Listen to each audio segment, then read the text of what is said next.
UCC से पहले, मध्य प्रदेश से पहले गुजरात में, उत्तराखंड में और आसाम में हुआ है। कांग्रेस पार्टी का हमेशा से इसमें सोच रहा है कि ये केंद्र से संबंधित जो हमारा स्ट्रक्चर है, जिसको केंद्र और राज्यों के अपने अपने अधिकार हैं, लगातार वोटर लिस्ट को लेकर रोज अलग अलग तरह के पूरे देश में तरीके से मैपिंग हो रही है। क्या इसके बाद वोटर लिस्ट में जिन लोगों के नाम नहीं आए, एक को भी बाहर किया भारत सरकार ने। यूनिफॉर्म सिविल कोड को लेकर गठित कमेटी की राजनीतिक दलों के साथ हुई बैठक पर प्रतिक्रिया देते हुए प्रदेश कांग्रेस अध्यक्ष ने इस विषय पर अपनी पार्टी का रुख दोहराया। उन्होंने कहा कि कांग्रेस हमेशा से मानती रही है कि यूसीसी जैसे विषय केंद्र के अधिकार क्षेत्र से जुड़े हैं और इस पर किसी भी निर्णय से पहले व्यापक विचार विमर्श आवश्यक है। उन्होंने ये भी कहा कि देश के कुछ राज्यों में पहले से इस तरह के प्रावधानों पर चर्चा या क्रियान्वयन किया गया है। ऐसे में सरकार को ये स्पष्ट करना चाहिए कि उन अनुभवों से क्या सीख मिली है और उनका विस्तृत मूल्यांकन जनता के सामने रखा जाना चाहिए। प्रदेश कांग्रेस अध्यक्ष ने मध्य प्रदेश की सामाजिक संरचना का उल्लेख करते हुए कहा है कि राज्य में आदिवासी समुदाय की बड़ी आबादी निवास करती है, जिनकी अपनी परंपराएं, रीति रिवाज और सांस्कृतिक पहचान है। ऐसे में किसी भी समान नागरिक संहिता के प्रभाव को लेकर गंभीरता से विचार किए जाने की आवश्यकता है। उन्होंने सवाल उठाया कि क्या यूसीसी लागू होने की स्थिति में आदिवासी समुदाय की परंपराओं और अधिकारों पर कोई प्रभाव पड़ सकता है, और यदि ऐसा होता है तो उनकी सुरक्षा और संरक्षण के लिए क्या व्यवस्था की जाएगी। कांग्रेस का कहना है कि इस तरह के संवेदनशील विषयों पर निर्णय लेने से पहले सभी वर्गों की राय और संवैधानिक प्रावधानों को ध्यान में रखा जाना चाहिए, ताकि सामाजिक संतुलन और विविधता बनी रहे।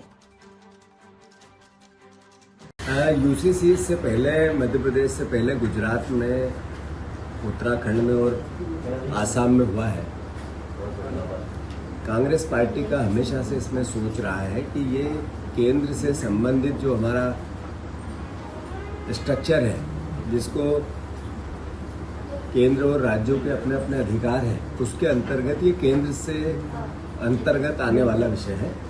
राज्यों में इससे पहले गुजरात में किया, इससे क्या फायदा हुआ, क्या नुकसान हुआ। आसाम में हुआ, इससे क्या फायदा हुआ, क्या नुकसान हुआ। उत्तराखंड में हुआ, वहां पर इसके बाद किस तरह की परिस्थिति, इसका क्या आकलन सरकार ने किया है क्या। मध्य प्रदेश दूसरे राज्यों से अलग स्टेट है। मध्य प्रदेश में लगभग 1,60,00,000 आदिवासी परिवार के लोग यहाँ एक तरह से स्थानीय निवासी हैं, मूल निवासी हैं।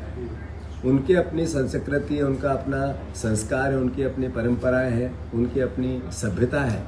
मैं मानता हूं कि क्या ये यूसीसी से उन आदिवासियों के हितों के साथ हम कुठाराघात तो नहीं कर रहे हैं, ये सवाल तो बनता है। आप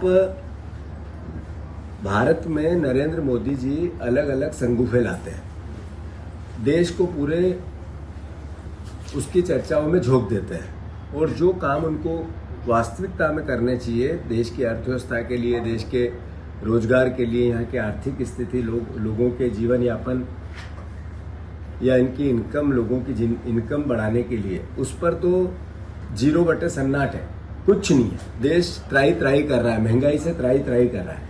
कभी एनआरसी ले आते हैं, कभी यूसीसी ले आते हैं। एनआरसी घुसपैठिए बाहर करेंगे, बताओ 12 साल में कितने घुसपैठिए बाहर हुए। अभी लगातार वोटर लिस्ट को लेकर रोज अलग अलग तरह के पूरे देश में घुसपैठिए बाहर करना, इसलिए वोटर लिस्टों को नए तरीके से मैपिंग हो रही है। क्या इसके बाद वोटर लिस्ट में जिन लोगों के नाम नहीं आए, एक को भी बाहर किया भारत सरकार ने। एक घुसपैठिया पब्लिक डोमेन में लेके आए। कभी 25 आदमी पकड़ के, जैसे अमेरिका ने भारत के लोगों को प्लेन में भर के छोड़ा था, हमने किसी को कहीं छोड़ा। मैं समझता हूं कि ये केवल लोगों को गुमराह करना, अलग अलग तरीके के अपने जो दायित्व है उनको न निभाकर लोगों का ध्यान बांटना, मध्य प्रदेश से संदर्भित यूसीसी की बात करके आपने जो मोदी गारंटी दी थी उसका क्या हुआ।